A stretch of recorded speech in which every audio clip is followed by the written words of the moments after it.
Dear students, today we are taking the topic what did liberal nationalism stand for.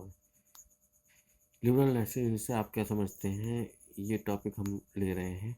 Idea of national unity in early 19th century Europe.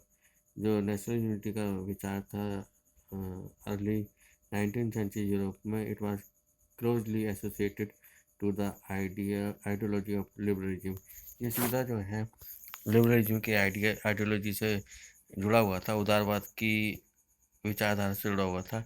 The terms liberalism derive from the Latin word Liber. जो liberalism जो शब्द है वो Latin words Liber से drive किया हुआ है, और the meaning of the Liber is free, और इसका मतलब स्वतंत्र से है। For the new middle classes liberally stood for the freedom for the individuals and equality of all in front of the law. For the middle class, new middle class peoples, नए middle class peoples के लिए liberalism का मतलब जो था वो ये था कि each and every person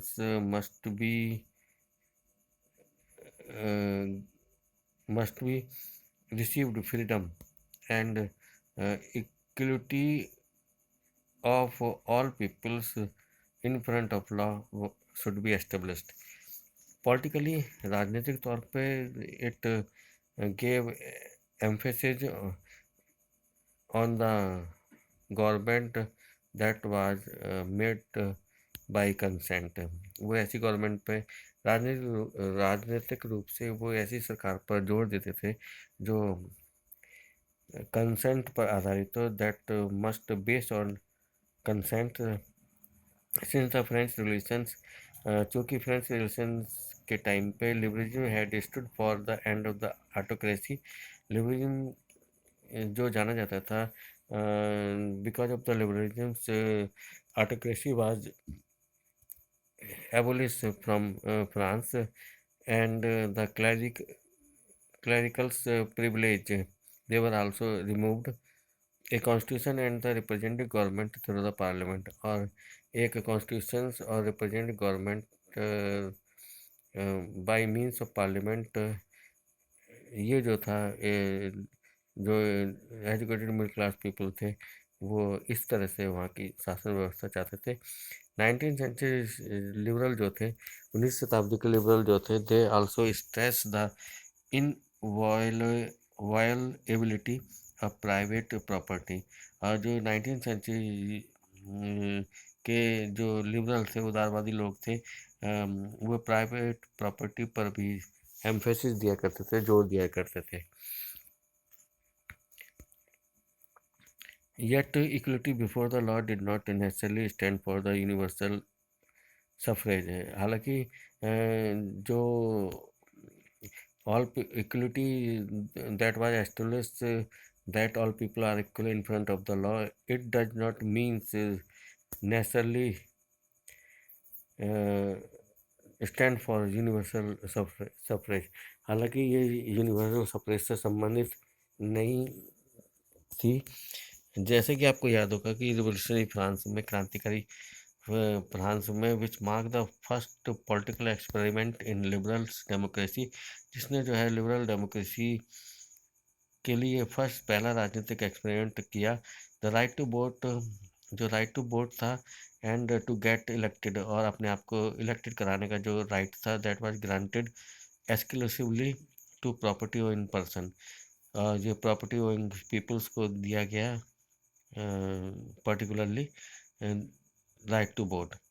Men without the property and the all women were considered passive citizens, and they were excluded from the political rights. उनको ये voting rights नहीं दिया गया। The people those do not have the property and all the women they were considered the passive citizens, and they were not given the right to vote only for a brief period, केवल छोटे समय के लिए, under the Jacobin के time में all adult males they were given the right to vote. However the Napoleonic code went back to the limited suffrage. और Napoleonic code की वजह से जो है कुछ लोगों को ही जो है वोटिंग राइट दिया गया है, and reduce womens to the status of a minor. और वोमेंस को एक तुच्छ तुच्छ प्राणी का स्टेटस दिया गया, that must be under the father, and after marriage she will live under her husband. This authorities uh, was given to the father and husband. The women were subject to the authority of their fathers and husband. Throughout the 19th and early 18th century, पूरे 18 और 19th century में, early 20th century में, womens and non property man they continuous organize opposition movements. They were continuously leading the opposition movement, that they must also be given the political rights. Women or non-property peoples, they were also demanding that they should be given the political rights. In the economic sphere, economic spheres में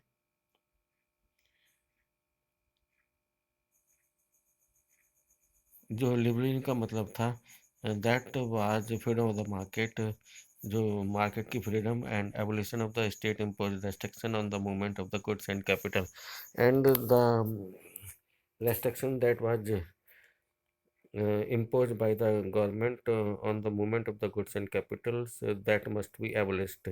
During the 19th century, this was a strong demand of the emerging middle class peoples. 19th century में ये middle class people की एक ताकतवर demand थी. Let us take the examples of the German speaking region in the first half of the 19th century. ये German speaking regions को हम लेते हैं जो 19th सेंचुरी के फर्स्ट हाफ के समय का है.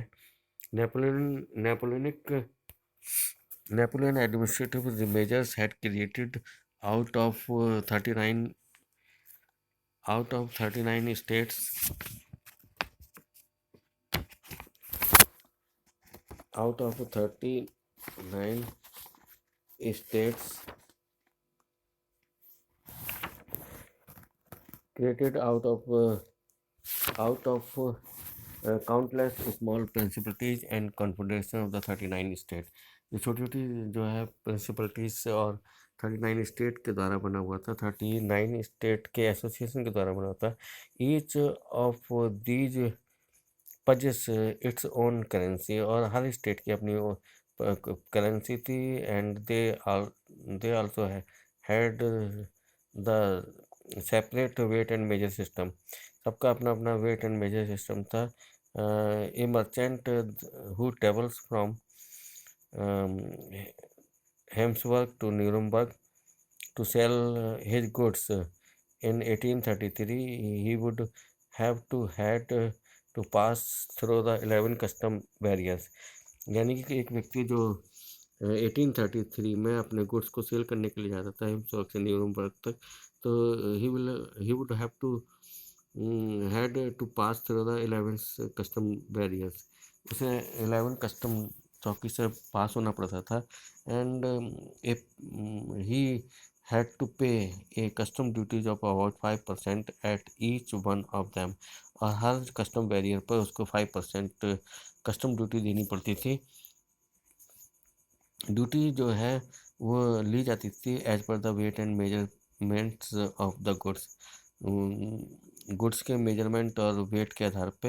Eight each region had its own system of the weight and measures, और हर क्षेत्र का अपना वेट एंड मेजर सिस्टम अलग अलग था. This involve the time consuming calculation. इससे जो है कैलकुलेशन बड़ी, जो टैक्स लिया जाता था उसकी कैलकुलेशन बड़ी टाइम कंज्यूमिंग हो जाती थी. The measure of the cloth that was measured from the ell. Ell is the unit to measure the cloth. तो जो क्लॉथ जो नापा जाता था हर क्षेत्र में वो अलग अलग था। उसकी जो फ्रैंकफर्ट में हम बात करें तो ये 54.7 सेंटीमीटर क्लॉथ के बराबर था। मेंज में 55.1 सेंटीमीटर, न्यूरमबर्ग में 65.6 एंड फ्रेलबर्ग में ये 53.5 सेंटीमीटर के बराबर था एक इली। ऐसी कंडीशंस को जो है ये ऐसी कंडीशन जो है इकोनॉमिक एक्सचेंज के लिए ठीक नहीं मानी जाती थी और ग्रोथ के लिए जो by the new commercial classes, जो नए कमर्शियल क्लासेस जो थी वो इसको ऐसे इकोनॉमिक एक्सचेंज की बढ़त के रूप में नहीं देखते थे। जनरली ये आर्गू करते थे कि एक यूनिफाइड इकोनॉमिक टेरिटरीज हो और जिसमें movement of the goods, people and capital से इजीली मूव कर सकें। इन 1834 a custom union was made. The name of that custom union was the Jolberian. It was formed, ये बनाई गई at the initiative of the Prussia के initiative पर and join by the most of the German state. और जो 39 German के state थे उसको उन्होंने इस कस्टम यूनियन यानी कि जॉलबेरियन को ज्वाइन कर लिया था। The union abolish tariff barriers. Union ने सारी टैरिफ बैरियर्स जो थी वो हटा दी थी। और number of currency those were prevailing in different territories, they were reduced from 30 to 2। उन्हें जो है 30 से 2 बना दिया गया था। The creation of a network of railway further stimulated mobility. और जो रेलवे लाइन, जो नेटवर्क ऑफ रेलवे जो है जो बिछाया जा रहा था, इसने मोबिलिटी को और बढ़ाया। एंड जो economic interest, it harness the economic interest to the national unification. इसने नेशनल यूनिफिकेशन को प्रेफरेंस देते हुए जो इकोनॉमिक इंटरेस्ट जो पर्टिकुलर व्यक्ति के अपने होते थे वो उनको हैरेस किया। A wave of the economic nationalism, और एक इकोनॉमिक नेशनलिज्म की जो तरंग थी इसने जो है नेशनलिस्ट सेंटिमेंट को और ज़्यादा स्ट्रेंथन किया। That was growing at that time, जो उस समय बढ़ रही थी।